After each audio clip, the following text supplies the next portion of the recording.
Hello, hello. I am Ben Pick, and thank you for joining me in a live episode of Running to Write. And if you can't tell by me forgetting my headphones are in my ears and take them off, things are always going to be a little bit rougher in the live episodes. Now, in 2 weeks, I'll be selling my books in person or live. I want to stop using that word, but I'll be selling my books at Balticon, which is terrifying and exciting. And I'm going to share all the juicy details as they happen.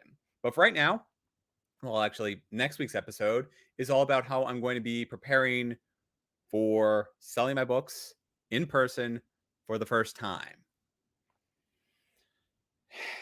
It's going to be a good lesson learned. And in case any of you want to also sell your books at a library, a fair, a conference, whatever, this is how I prepared. And you can adapt those strategies as you see fit, depending on the size of the venue or how many different books you have or what your end goals are. So that's something to look forward to next week, next Monday night. The week after that, I'll be doing another live follow-up to Balticon, which will be my lessons learned, how it went, the random people I meet, any new books I check out. But anyways, last year I attended Balticon, and now that I'm finally getting my TBR under control, I read some books. And before I get too involved in that, I want to just check out the chat. And thank you, Richard, for joining in. I know it's late where you are right now, and I really do appreciate you hanging out in the chat and watching this video. And I think we were talking earlier, and I think you might have some free time over the coming weeks as you finish up your own writing projects. So maybe these books could be something worth checking out. And hey, author JC Carpenter, great to have you here. Thank you for joining in. If I recall correctly, Baltimore is in your neighborhood. So, well, reasonably close. I mean, we're all kind of in the general DC metro area, but I think you're closer to Baltimore, I think. And so you might know some of these authors in person. I think they're all kind of, well, I think everybody who goes to Balticon is kind of based around the DC, Virginia, Maryland area. So we might all be in the same circles. Anyways. Oh, sweet. Yeah. Oh, wow. I thought you were closer to Baltimore. It looks like Balticon is closer to me than it is to you. I'm just right around the 495 Beltway, and then I'm 95. So, yes, Richard is not in the DC metro area, so he probably doesn't. You probably won't be there in 2 weeks, but oh yeah, you're not in this Marvel Cinematic Universe either. Okay. And it took me so long to get through 5 of, I think, the 8 books I bought last year because I was doing a lot with editing and getting my first 2 books published out there. Plus, I had some beta reading, and there were a lot of things that just took me a long time to chip away at my TBR list.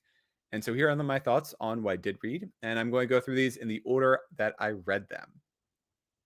First and foremost, we have Ancient Illumination by Rod Van Blake. Sorry, there's a lot of, well, that's my computer monitor right there. But let me see if I can get the glare off of it because this is a very shiny cover and it's lovely. And there we go. Perfect. Found the spot. So let's see. There we go. Ancient Illumination by Rod Van Blake.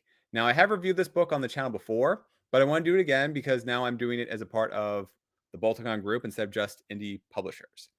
This is a space epic which unfolds as humans who have adapted to spacefaring are frankly being mistreated. There are people who have, I think, like green, jade-like skin. There's other people who are just rocky surfaces, and it's better for, say, mining on an asteroid. But they are looked down on by, I'll call them unaltered or baseline humans. And the book, as I hinted at, the book tackles different topics like racism, classism, and oddly enough, fake news. Both sides try to spin the media to justify their various actions and garner support for either side in the war. This is the first of many books in the space epic series, and the writing is strong. It delves into higher powers, given that a fallen angel, is the one who instigates the war, and that's very early on. I think that's revealed, so that's not a spoiler or anything like that. There's magic and a good amount of heart, as the families strive to protect each other. At the heart of it, it is a father and parents trying to protect their children. Rob Van Blake also made use of his military experience to make the space combat between interplanetary forces feel real. There are a lot of scenes which involve, planetary bombings and, again, ship battles in space. And it all felt very realistic. I could see how, even though it's in an oxygen deprived environment, the space combat felt a lot like aerial combat. And then there's these big battleships that are getting destroyed, and it felt like a battle cruiser or something sinking in the ocean. So Rob Van Blake also has a fantasy series, which I plan to pick up at this year's Balticon. And I think that's being, so they're written as books. I think they're also being expanded into comic books. And I don't know how far off the top of my head he's gone into that series. It obviously takes a lot of time to create a comic book based on a full book. Or, sorry, each individual comic is just a portion of the book, but it takes a while to get there. So I don't know. This book is 300 pages, and I could imagine that easily being, multiple 18-issue comics to tell the entire story. So I don't know how far he's in the comic book series, but I plan on picking up the fantasy series as well, because this was some great writing.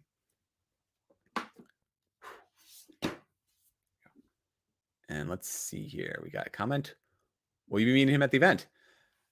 I met him at the event last year. I actually brought him on Shannon's self-publishing tips and tricks show, and I asked him a few questions. I'm going to be at Balticon selling, and I asked him a bunch of questions about what I can expect in terms of foot traffic. So yeah, Rob Van Blake is a wonderful, wonderful man, and he, first of all, was willing to be interviewed. I cold emailed him following up on Balticon, and then in preparation for this year, I basically followed up with an email saying like, hey, what can I expect? How things go? What are some great, do you have any suggestions for me? And so he willingly answered all of them, and he was open and honest about it. And we went back and forth for a while. So yeah, I really hope he's there this year, and I really hope I get to say hi. And yes, Richard, I will get photos. You've commented on that before. I am terrible about taking photos. I usually rely on other people to take photos for me because there's so many excellent photographers in my life that I just got in the habit of not bothering to take them. But yes, I will take photos. And yes, I have a plan set up to take a photo with whoever buys the first book, because that will be my first in-person sale. So let's see here. What do you credit your out of hand TBR to, and how will you address it going forward? Oh, well, like I said, I was writing my own 2 books, so it was very easy to, it was hard to read and chip away at my TBR when I was writing my own books and then editing them and going through that entire process. And then I was also doing a lot of beta reads as well, and arcs. So now that I'm kind of, I'm still editing my books. I'm writing the 3rd one that's in the editing process. Well, editing / finalizing, because I want to throw in an extra chapter in there, but I haven't quite nailed down how I want to do that. Although I will be describing that process in a future video. Anyways, I am spending a reasonable amount of time editing my own works. I'm not being overburdened with beta readings and arcs at the moment, so I was able to read a lot. Plus, I've been doing some traveling since the start of the year. So, visiting a lot more family, and that leaves me in the car or on a plane a lot more. So I've been able to knock out some books. And that is a great transition to get back to Balticon with His Ragged Company, A Testimony of Elias Faust by Rance D. Denton. That's quite a mouthful. All I can say, I can summarize this book up very simply as it's magic and the Old West colliding with an easy 5 out of 5 stars. The character and setting are gritty, and the characters get pushed beyond all of their reasonable physical limits. This was a really enjoyable read. It's got a lot of personality and snark. I think I'm going to use that phrase later on when I close out about this book. But the gunslinging sheriff is in charge of protecting the fading mining colony. And he gets called on time and again to protect everyone and combat against forces that they don't understand. He carries the weight of every single person he's killed or let die throughout the story. And there's a good otherworldly mystery that's boiling beneath the surface until it finally explodes at the end. The narrator's voice is very sharp, it's very witty, and it's got a humorous, sarcastic taste to it. My only complaint is that the story starts at the climax. So it shows us everything that it's going to be without really trusting us to naturally get there on its own. And at that point, the magic is in full on effect. But at the beginning, it's not really present. So it becomes a very, very slow boil across the novel. It's not a bad thing. It's just I would have preferred to have been completely surprised by the magic instead of kind of seeing everything that would become. So all the while, the main character is captured and telling his life story. So you have the climax, then you have him being captured, and then sort of like rewinding and telling his captors what happened. And there's some back and forth commentary about them not caring about certain parts of the story and to speed along. And it felt very meta, which again is good. And this is, 400 pages. It's not the thickest, but I feel like it could have been better served by not including some of those portions, or maybe cutting out some of them, especially the first climax. That's my 2 cents. I still love this story. It was wonderful. And I find that when that trick is used, it's meant to build tension where there wouldn't otherwise be any. And so, like I said, there is a very slow buildup over time, and it's worth it to carry on with the story. So I don't think that it needed that moment. So showing us the climax is a promise of what the story will get to, even if it seems grounded for, say, the first 75%. And I would have liked to have been surprised by that moment rather than expecting every magical hint to be a domino effect leading to the climax we've already seen, even though I didn't know it was the climax. So I thought that might have been just a regular battle, halfway through the story. That's just my thought, and everything else in the story works perfectly. Better than that, the characters who do survive are noticeably changed by the experience. This is just the first in the series. I think it says, nope, doesn't say that here. This is the start of a series, so you'll notice a general trend of me picking up the first book in a series. And moving forward, there's not going to be a return to the status quo. So that's pretty common in a lot of old time outlaw stories where the sheriff saves the day and then town goes back to normal. Based on the events that have happened here, I'm sure there will be some kind of return to status quo, but I don't see how they can ever take a full step backwards to how things start off in page 1, or once the story actually started kicking off when we were after that climax. All in all, though, the dead don't stay dead, and the story is fantastic. This is a great read for fans of westerns, magic, and witty sarcasm. Oh, also going along with the theme of snark and witty sarcasm, this is one of the characters in the story, so this is something that I wish I had. Something I didn't want to do for my first Balticon experience, but there will be others, and I plan to create character cards of my own. I've got my own sort of things that I'm going to be presenting, which are special bonuses, and I'll be going into what they are next week. But they're pretty interesting, so stay tuned. And you can see right here, it's one of the characters. He's smoking a cigarette. He's got his shotgun across his lap, and it says, "Ain't a real fan of plans. Most of them go wrong. Most of them go awful wrong." And that is a great summary of this book in a nutshell.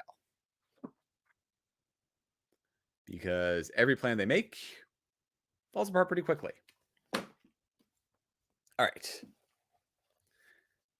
Third is The Cursed Spirit, A Tale of Charles Island by Marissa D'Angelo.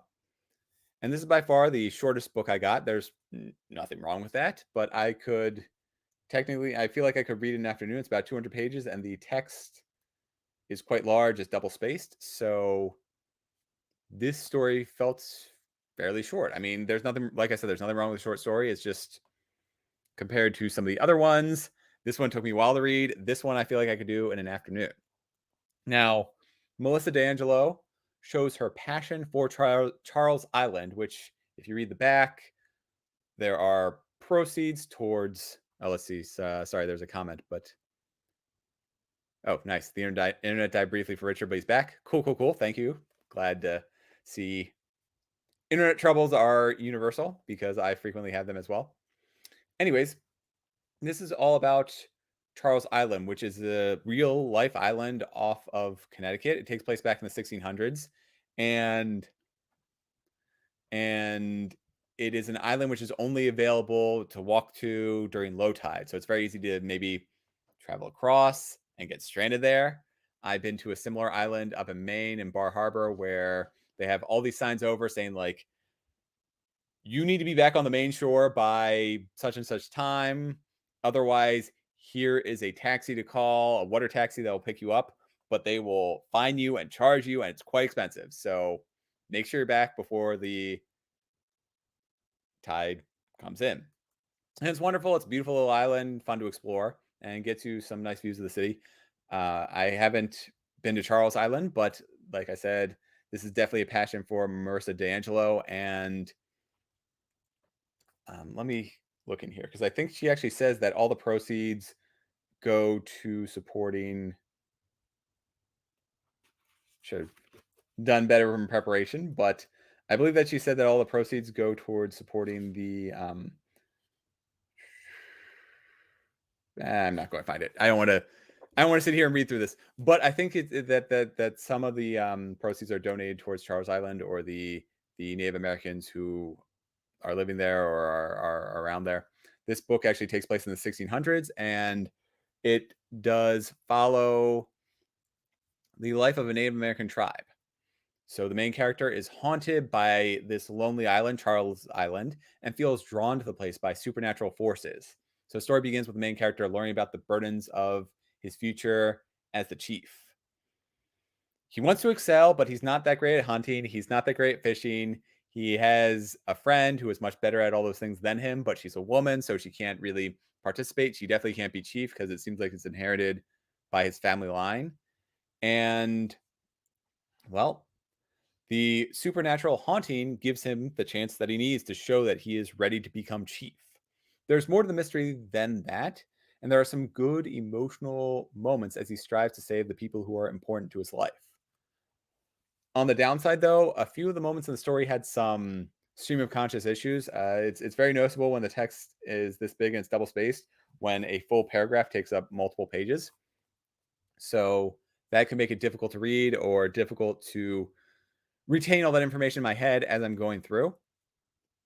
Also, there were a few moments, like I mentioned, this takes place in the 1600s. It's within a Native American tribe, and there were definitely some modern colloquialisms which felt very out of place. And that's about all I'll say on that. So it did feel like there were some modern mannerisms that were thrown in here, even though this is definitely taking place in the 1600s. And it definitely feels like people are, living outside of air conditioning, but then you have some modern mannerisms thrown in. All in all, I was genuinely surprised with where the story built up to and appreciated its ending. Before I go into the fourth and penultimate book, I'm going to go check out the chat because it seems like we are pretty active there. So let's see here.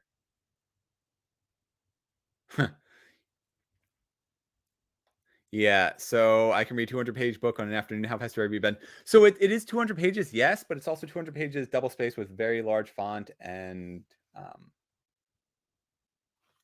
yeah.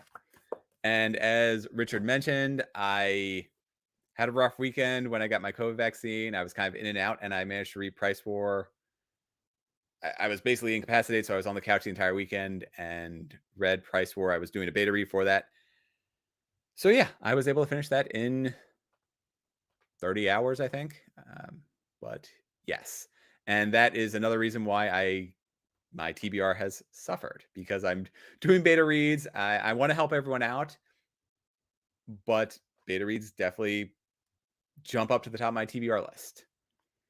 So yeah, I'm probably not getting vaccinated until the winter again. But in the meantime, I will be doing some traveling over the summer, so I will have plenty of books to read.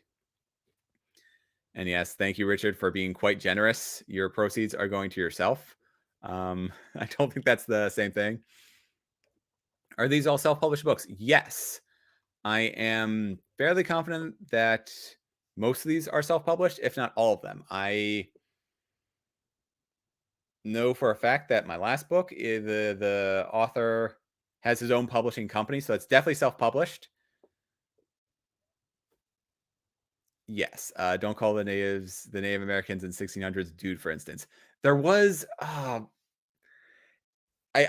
drawing a blank on the term that was used, but there's romantic tension between the main character and his close friend, and somebody was the other tribespeople, or maybe it was the grandmother, who threw in a term about them, and I just thought, like, wow, that is definitely something that somebody would use to describe two close friends who should be dating in like the 2010s, and definitely not something that would be used to describe them back in the 1600s. So I'm sorry I don't remember that familiar term off the top of my head, but yes, but at the same time, I want to read Price War. I really was curious how it goes, and honestly, my TBR will still be there after I finish a beta read, so I don't really care if things jump the line. And there we go. Now, like I said, the penultimate book is Splendor of Dawn by Ryan Gebhardt. And going along in the so the next two books actually are the first in a series. This is a fantasy story all about coming of age with who we are and our heritage. It's a great inward look at who we are and how society perceives and treats different races. In this case, it's technically different species with humans conflicting with the elves, but it is very easy to jump to the allegory of different races in our modern times. And like I mentioned, in this book, the ostracized species are the elves, who exist after their own great fall. So they are definitely in decline. They aren't enslaved by any stretch of the means, but they are definitely ridiculed and forced into smaller communities. So there are certainly elf regions, but for the most part, they are integrated in society and looked down upon. The descendants no longer believe in the mythical beings of the past. So even though they have the pointy ears and different, they're physically bigger than baseline humans, they are still looked down upon and victimized. And the main character starts by being abused by his extended family. He is a half elf, so I'm trying to remember. He's a half elf. I think it was his mother. I'm not going to remember. I'm sorry. He one of his parents was a half elf. One of his parents was a full elf, and the other parent was human. I think it might be his mother was the elf, and then his uncles were brothers to his father. That's a lot. Trying to do the mental limbo there, and that sounds about right. But either way, because the uncles feel that the elf entered their family and then kind of stole away their sibling, they take it out on the child, who, because the parents are no longer alive. When we come in, the main character is being raised by his uncles in a, it's not a church, it's a it's similar to a church. Drawing a blank on the names. I'm a writer. I should remember these kinds of things, but it is similar to a church, and they abuse him. They give him a lot more chores than anyone else, and his only real friend is his cousin and one of the other monks. So he's looked down upon for having a parent who's an elf. His uncles are very cruel to him because he is part elf, and they make him suffer for the crimes that they claim his parents did or made or performed. And Ryan Gebhardt writes in a way which makes the fantasy come alive and make us see through the eyes of an elf. I saw the world through the Devlin. He's the main character, and he saw the world as beautiful. Even through all that cruelty, he was always looking around with an eye of wonder, and he made the fantasy setting actually seem fantastical.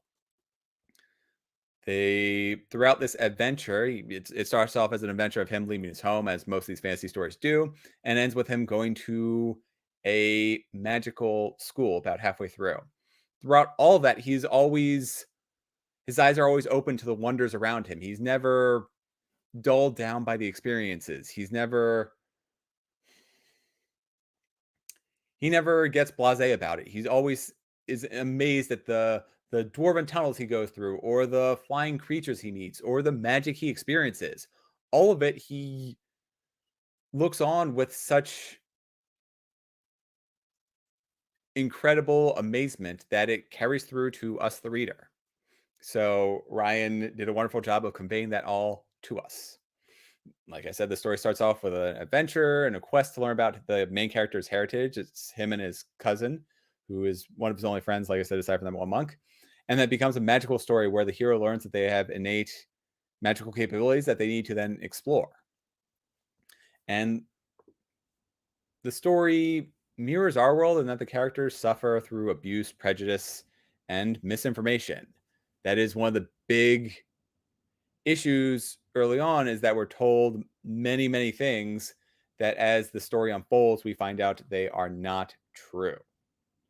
This also felt like an important story for coming to terms with our identity and not being afraid to go against the desires of those around us.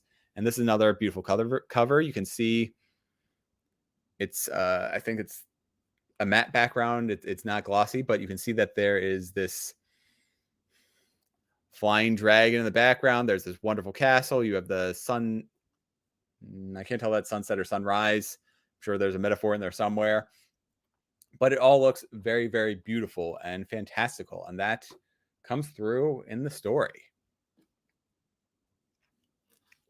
Before we get on to the last one, I wanted to check out the chat. And yes, thank you. Thank you, Mama Maggie Ward, for coming in and joining us. That is wonderful. Yeah, you're like me. Forget about everything once I finish it. I don't forget everything. I remember the overarching story. I just forget whether it was his mother or his father who was the elf. I forget it. I forget the specific word. It's not, like I said, it wasn't a church. It's a monastery, I think is probably the right word for it, because there are definitely monks there. There's definitely priests there.